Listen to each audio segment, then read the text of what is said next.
At ito na nga yung pangalawa namin na napusuan.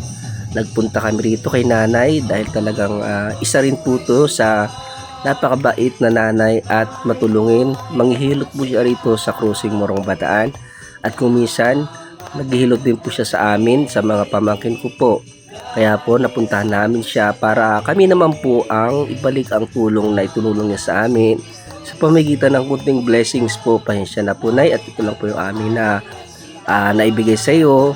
At nakakatuwa naman talaga kasi si nanay ay talang sumasabay sa amin sa pag-awit ng Pasko.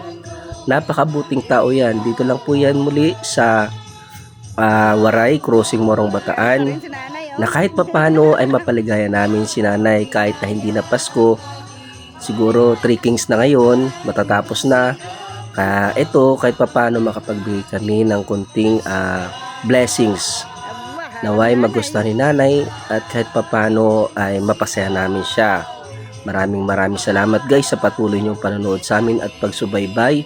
Naway hindi kayo magsawa sa amin sa panonood, at ito continue pa rin kami sa pagbibigay ng blessings, at may mga susunod pang mga pupuntahan namin na mga bahay dito sa part na yan, kasi talaga ang buhay dito is mahirap lang po talaga, at yung iba naman po ay nakakaraos lang din sa buhay sa mga pangangailangan nila, minsan gipit.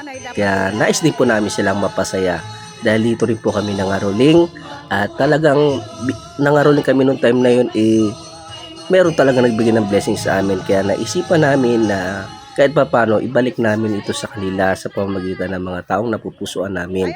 Ay natatapos na kami sa pagkanta. Masaya si nanay at masaya din kami sa pag-awit sa kanya. At inabot na nga po ni Mother Earth yung blessings. Naway magustuhan mo nay. Kaunting tulong po ay para po ay makatulong po sa inyo, at yan po ay galing sa aming mga puso. Salamat po sa panonood mga followers and viewers. Thank you so much.